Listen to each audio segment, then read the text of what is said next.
JRU Heavy Bombers kontra sa Letran Knights. Ang score natin 58-37, lamang ang Knights. Pero grabe pa rin ang suporta ng JRU community. Kasama ko nga pinsan ni Mark Malyari na si Francis. Francis, kumusta ka? I'm good naman po. Okay. Gaano ba ka-importante na sinusuportahan mo ang pinsan mo sa laro niya?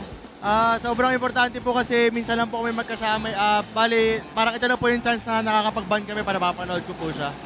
Paano mo imbitahan ang mga tao pumunta mismo dito sa San Juan Arena? Dahil ano ba ang experience kapag live ang panonood mo? Sana manood kayo na live kasi mas better siya, mas nakakakaba, tsaka parang mas ramdam mo siya kasi sobrang makikita mo yung mga players kung paano sila maglaro. Ano ba ang masasabi mo sa game na to? Medyo inaalat ang JRU, pero paano mo i-share yung energy mo sa team? Kaya nila yan. Naniniwala ako na simula pa lang naman halftime pa lang, kayang-kaya yan. Oo nga meron ka ba mensahe? Meron ka ba mga gustong batiin? Wala naman po. Family ko lang, hello. Parang nahihiya ka. I'm good naman, thank you. Okay lang. Okay, maraming salamat Francis at sa JRU community nga. Kailangan mag-tweet din kayo at supportahan nyo, paramdam nyo ang energy nyo sa favorite team ninyo. Gamitin nyo ang hashtag Galing NCAA at hashtag NCAA Season 94. At syempre, kung aalis man kayo on a Friday night, you can still catch us sa live stream at ABS-CBN Sports website, sports.abs-cbn.com/NCAA. At you can also go to YouTube, youtube.com/ABS-CBNSports. Magkakaroon pa po tayo ng maraming halftime analysis sa pagbabalik namin dito sa SNA.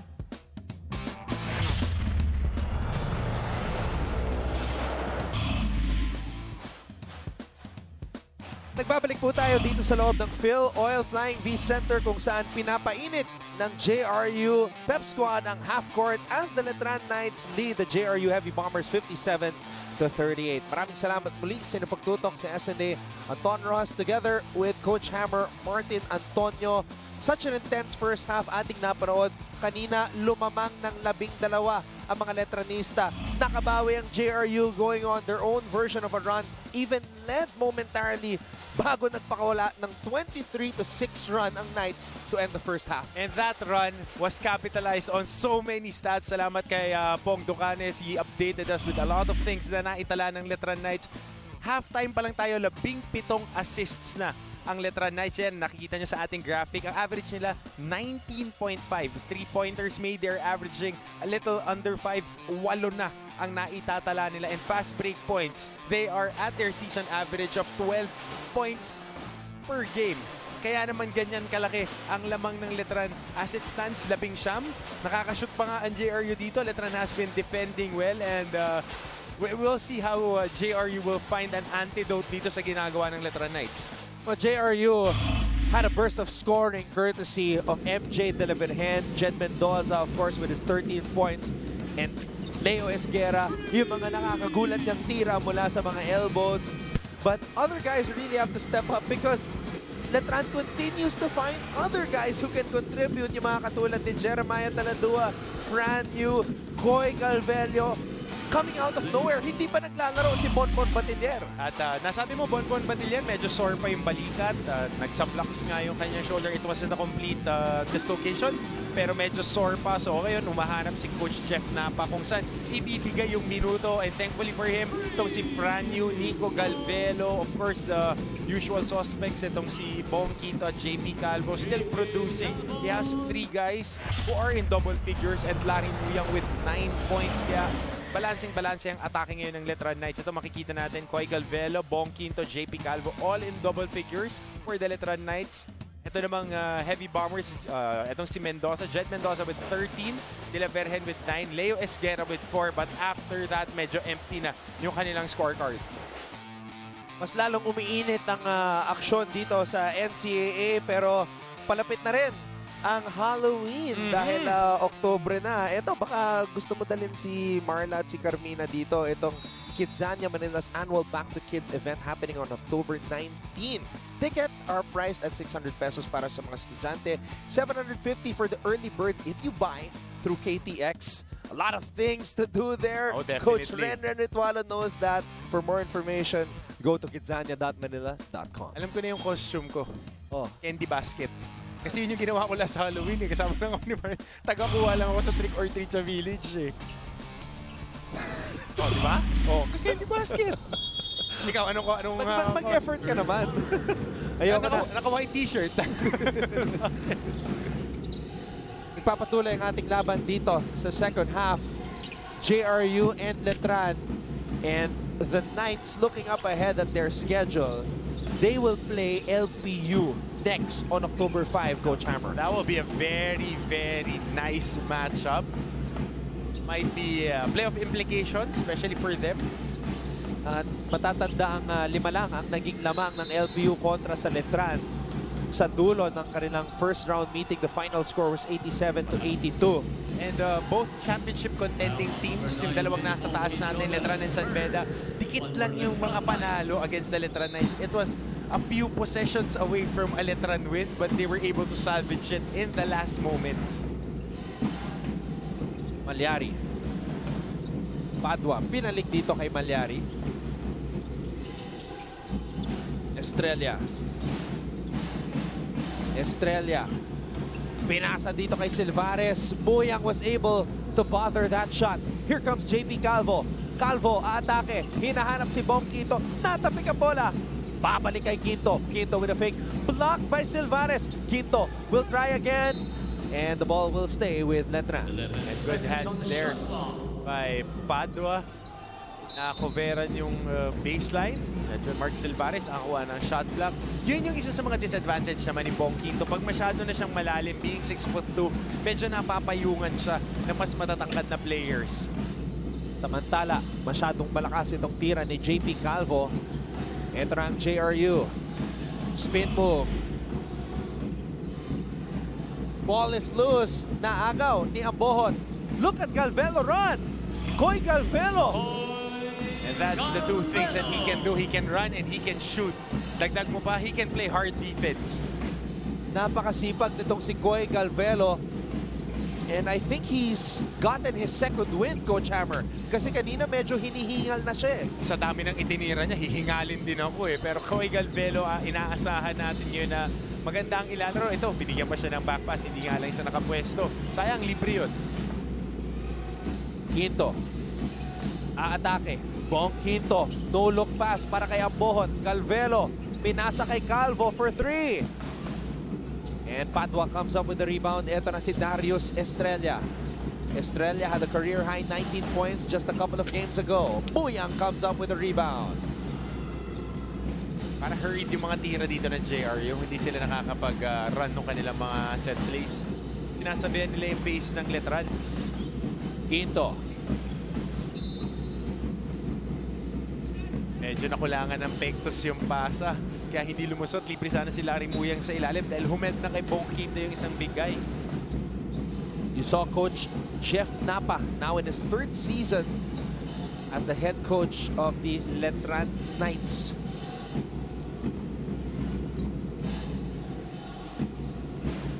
Mendoza, kailangan na makapuntos ng JRU dito. Silvares. Reverse layup is good for Junmark Silvares. Good move there. Ripping going to the baseline. Kinuha sa kabila using the ring to protect that shot.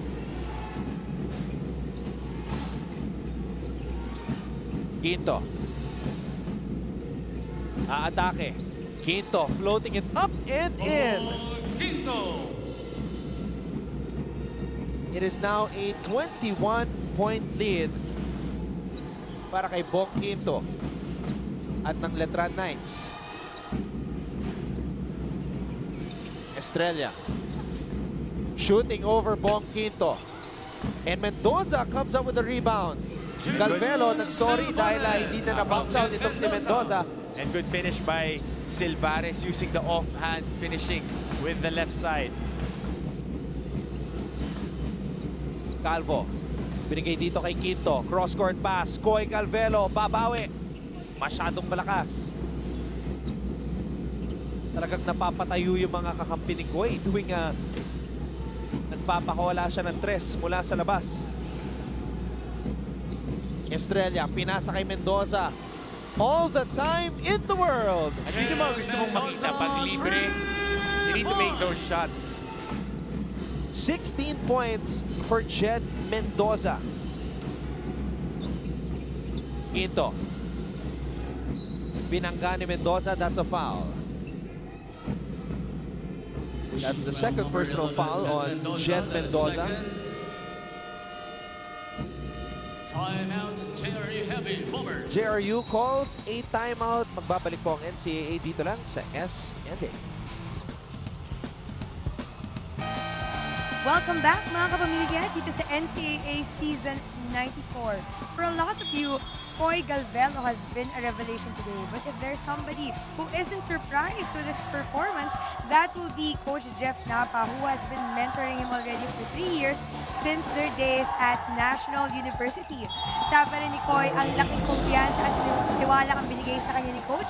Kaya naman, double effort ang ginawa niya. Kung maaalala nyo, sa game against Mapua, he had 7 attempts pero walang nangyari sa game na yun.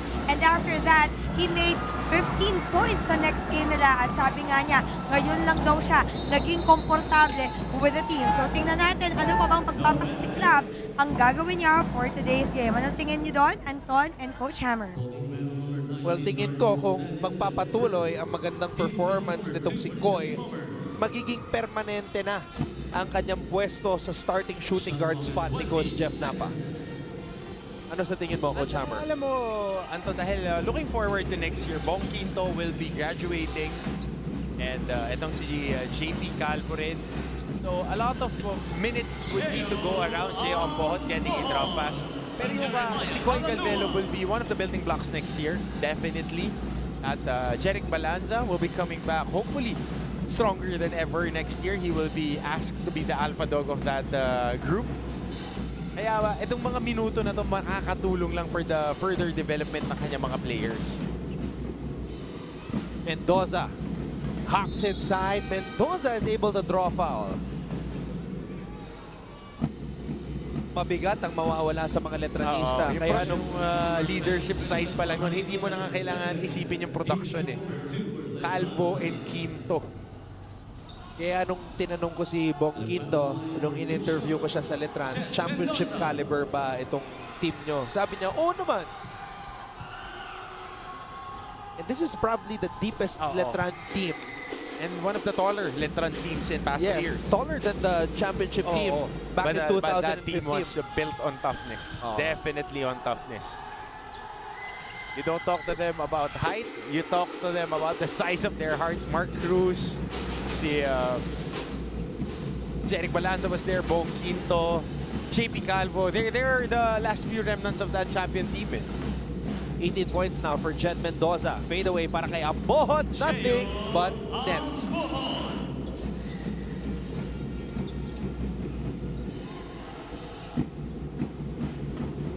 Estrella. Silvares. Mendoza pops out. Estrella titira sa labas. Airball. Here comes Calvo. Calvo with a crossover.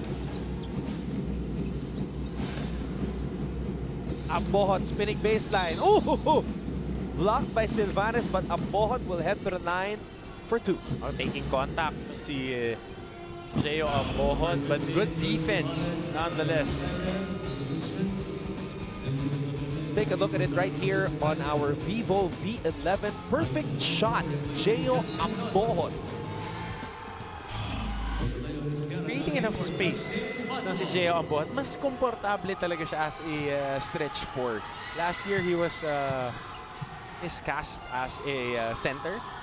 Ngayon, he is in the groove eh.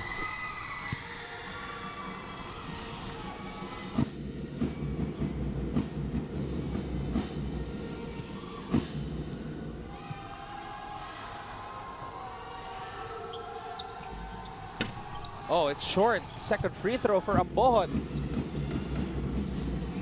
And look at the defense of Taladua.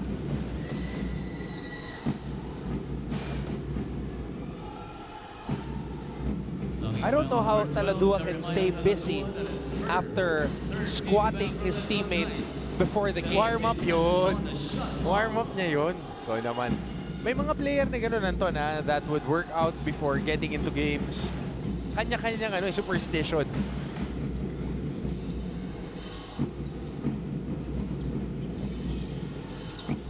De La Rosa looking for Silvares. Naagawan ni Quinto. Calvo. Taladua! How about that over-the-head recovery pass? And Jeremiah Taladua catching and finishing. De La Rosa. Taladua. End-to-end action. Alam mo to si Taladua, yung belt niya pang running back eh. Kaya kita mo pati yung hindi humihinto eh. North to south lang ang ginagawa. Walang east to west na movement eh. Ano yung bounce pass na bahagyang nabitawan but behind the head. Pass, great catch and off the glass para kay Jeremiah Taladua. What a pass by JP Calvo.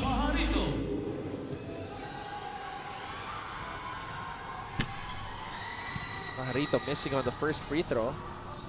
Pabatiin natin yung mga nagtitweet sa atin. Si Neil Romero Ramos. Shoutouts daw para sa kanyang mga kababayan. Alam mo ko marami akong baon na shoutouts parate eh. Joel Cagulangan, who's playing for the Lasal Greenies. One of the best high school players. Si Cagulangan. Very exciting to see him next year as he goes up in the collegiate ranks. Okay, there's some observations here on Twitter. Si Great Manifesto, where are you? The way Calvo's hair bounces after he owns the basket feels like it's saying, yes, I did that.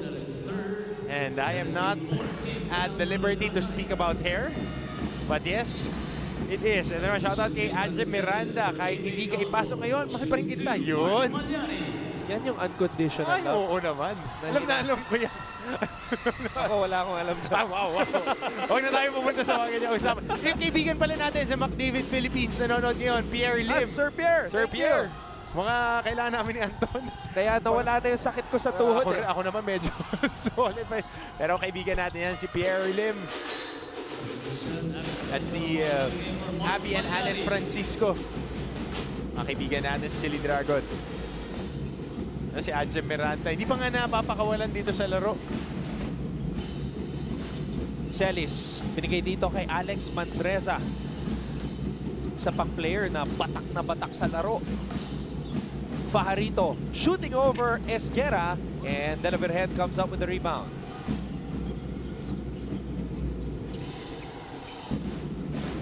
Taladua on De La Virgen. De La Virgen, top of the key three. Taladua comes up with the board. Look at that pass. Bonquito with a touchdown. Great catch there. Running his route properly up the seam. Getting a catch, tucking it. And finishing it. Sakto yung football carry niya eh. De La Rosa. And that's a foul on Alex Mandreza. Alex Mandreza, nabigyan na rin ng pagkakataon ngayon dito. And almost emptying the barrel itong si Coach Jeff Napa as we see that fast break layup. Taladua to Quinto. Coach Jeff Napa calls a timeout. His team is on top 71-49.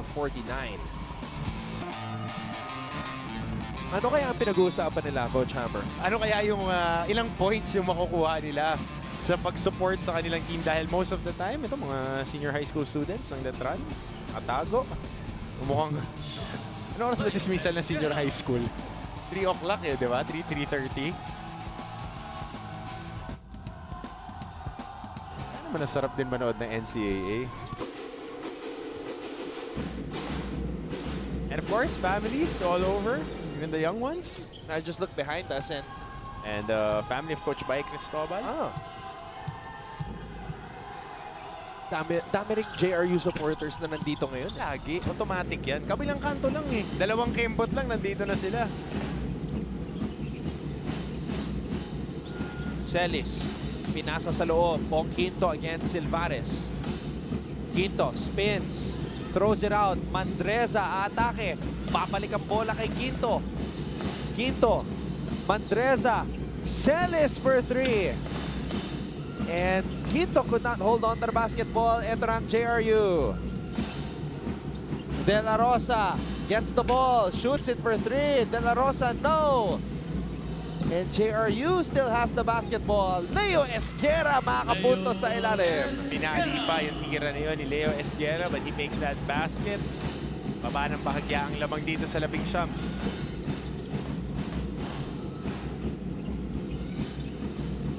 Quito. Calvelo. Quito. Decides to attack. Quito throws it out. Celis for three. Manresa! And that's what he does best. Just fabricating points off the offensive rebounds. Alam mo, Anton, itong lima na to, tanggalin mo lang dyan si Bong Quito. Ito yung magiging future ng Letran Knights on season 95. So we're getting a first-hand look dahil ang gagraduate lang dyan si Bong Quito. There really has to be a sense of urgency para sa mga Letranista dahil mabibigat na pangalan yan. Bong Quito and JP Calvo.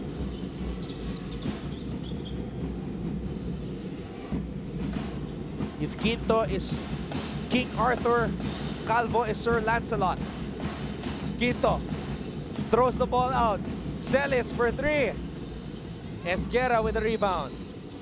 Oh, double foul here.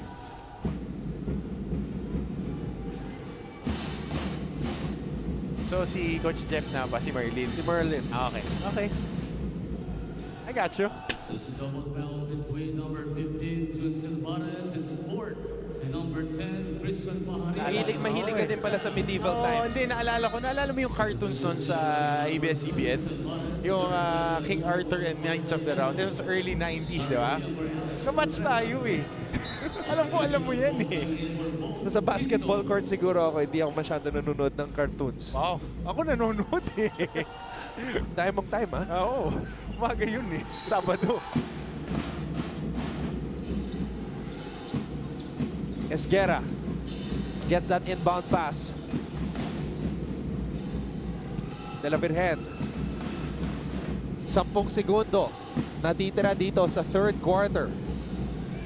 De La Virgen.